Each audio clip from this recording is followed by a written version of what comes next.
彩铃，黑角玉一套。别想让我给你当。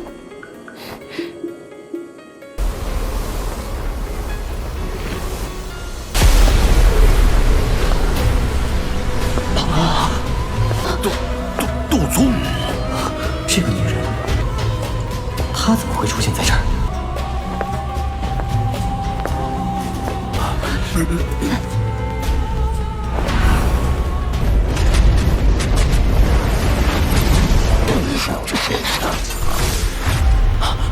别想！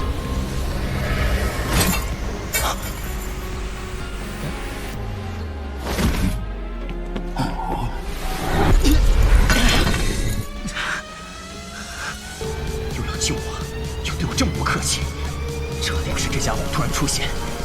韩风这个混蛋，现在恶心的。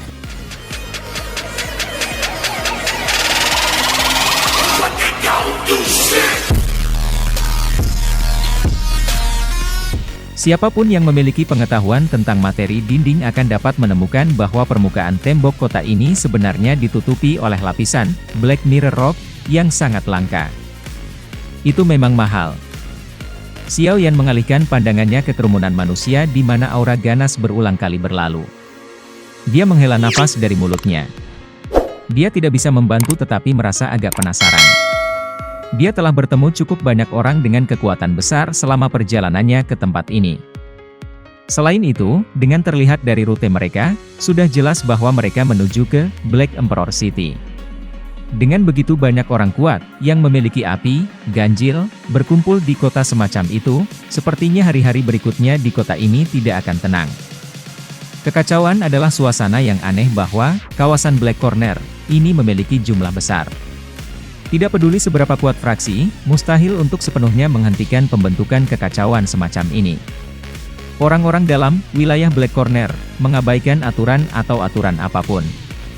Ukuran kepalan tangan seseorang adalah kebenaran yang paling penting. Xiao yang tertawa terbahak-bahak saat pikiran ini melintas di dalam hatinya. Dia tidak mendiskriminasi kekacauan. Dia tahu bahwa selama seseorang memiliki kekuatan yang cukup di wilayah Black Corner, orang itu akan menjadi individu yang agung. Xiao Yan mengeluarkan teriakan lembut dari mulutnya sebelum meraih Xian, yang mencari di semua tempat, dan menariknya ke sisinya. Dia dengan lembut berkata, kamu lebih baik taat setelah memasuki kota. Mungkin ada banyak harta di dalamnya, tetapi jika kamu secara acak bertindak seperti yang kamu lakukan di masa lalu, kamu pasti akan mengundang masalah yang tak berujung. Apakah kamu mengerti? Xian hanya bisa depresi mengakui dengan, ya, ketika dia melihat ekspresi serius Xiao Yan. Ayo pergi. Xiao Yan melambaikan tangannya. Dia menarik Xian, tersenyum pada dokter peri kecil di sisinya, dan mengambil memimpin berjalan menuju pintu masuk kota. Tindakan ini Xiao Yan segera membangkitkan beberapa cemoohan menghina dari sekitarnya. Black Corner Region mendongak ke yang kuat. Suara ledakan yang rendah dan dalam tiba-tiba muncul. Segera nosines di tempat ini berhenti. Mata semua orang tercengang saat mereka melihat di mana orang-orang besar dulu. Klaster jelaga hitam muncul tanpa penjelasan. Sesaat kemudian, lingkaran di sekitarnya segera mundur seolah-olah mereka telah melihat hantu. Cukup sejumlah orang pulih segera setelah dan tatapan kaget mereka menyapu ke arah belakang kelompok Xiao Yan saat mereka berjalan menuju gerbang kota. Gelombang menggigil naik di dalam hati mereka saat mereka mengingat adegan aneh dari sebelumnya. Mereka tidak lagi berani mengeluarkan suara sekecil apapun, takut bahwa adegan yang tidak biasa dari sebelumnya akan terjadi pada tubuh mereka. Situasi aneh ini dengan cepat menyebar di sepanjang rantai manusia ini. Banyak tatapan keheranan cepat melirik Xiao Yan, yang perlahan berjalan menuju gerbang kota. Semua orang dengan cepat mengambil beberapa langkah ke belakang kemanapun dia lewat. Kelompok Xiao Yan mengabaikan tatapan kaget di sekitarnya saat mereka berjalan menuju gerbang kota. Dia segera menuju pintu ungu di pintu masuk. Ada lebih dari selusin pria besar dalam baju besi kuning pucat yang berdiri sangat lurus di sana. Aura kuat yang dipancarkan dari tubuh mereka menyebabkan orang-orang mengantre di samping untuk takut mendekat. Mereka hanya bisa menunggu aliran manusia di samping untuk maju secara perlahan. Arah di mana 3 kelompok pria Xiaoyan menuju adalah jelas pintu ungu ini. Melihat tindakannya ini, tatapan sekitarnya segera mengungkapkan keterkejutan. Pintu besar itu adalah sesuatu yang telah disediakan oleh Black Emperor Sekte untuk para ahli dari daerah Black Corner untuk digunakan. Orang bisa melupakan masuk dari pintu ini tanpa kekuatan seorang Dou Huang. Xiaoyan berjalan keluar dari terowongan yang agak gelap.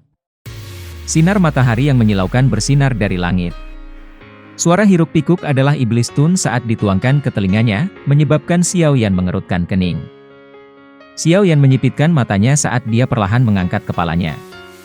Dia melihat bagian dalam kota yang sangat besar dan lalu lintas manusia yang padat yang bergerak di sepanjang jalan yang luas di depannya. Dia tidak bisa membantu tetapi menghela nafas prana. Ukuran Black Emperor City ini tidak lebih kecil dari ibu kota Kekaisaran Jia Ma. Dari sudut pandang tertentu, bahkan Kekaisaran Jia tidak bisa dibandingkan dengannya. Bagaimanapun, hal-hal yang dimiliki tempat ini adalah hal-hal yang tidak dilakukan oleh ibu kota. Kemana kita harus pergi selanjutnya? Mata dokter peri kecil bergeser ke sekeliling saat dia bertanya dengan lembut. Xiaoyan merenung sedikit sebelum dia segera berkata, kami pertama-tama akan pergi ke toko obat yang lebih besar di kota dan melihat-lihat.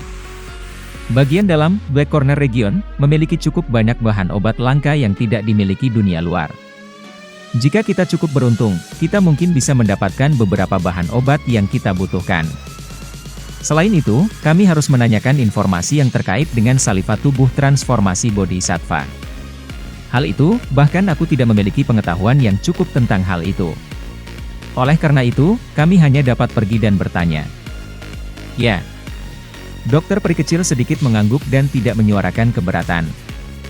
Tatapan Xiaoyan menyapu bahan obat yang ditampilkan di meja dan mengidentifikasi mereka segera. Dia segera menggelengkan kepalanya.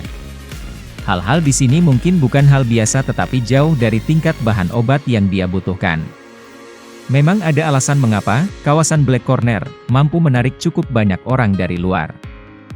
Jika itu di luar, hanya bahan obat ini saja yang pasti akan diperlakukan sebagai harta karun besar dari toko.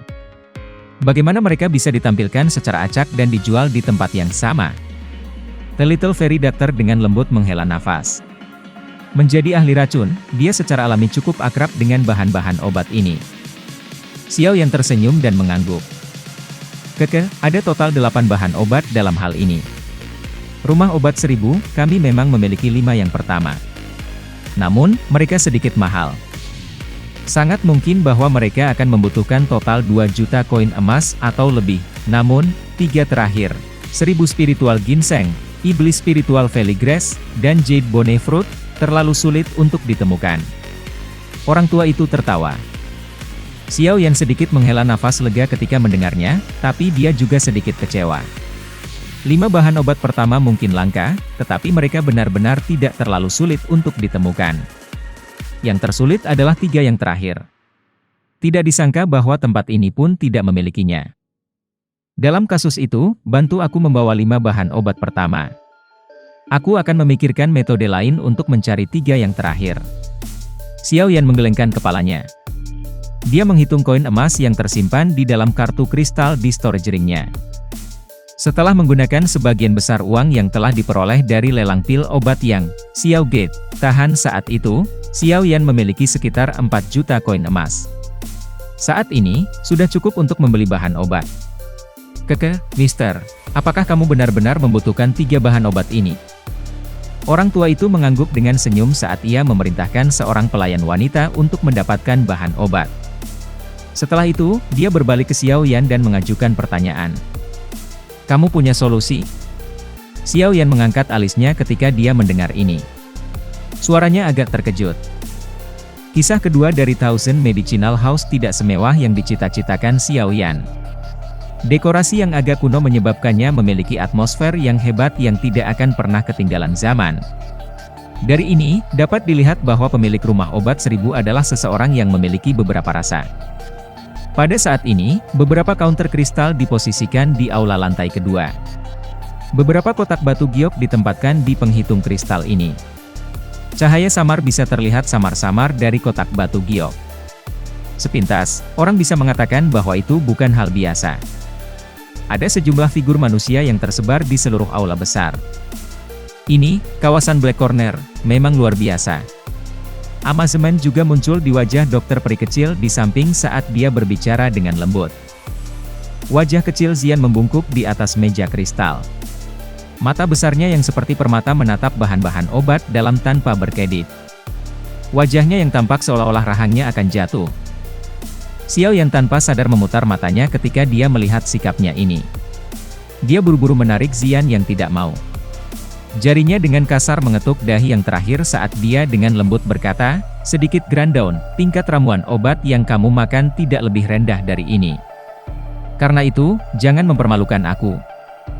HMPH, sebagian besar bahan obat yang kami temukan telah dijarah paksa oleh kamu. Sejak kapan aku memakannya?"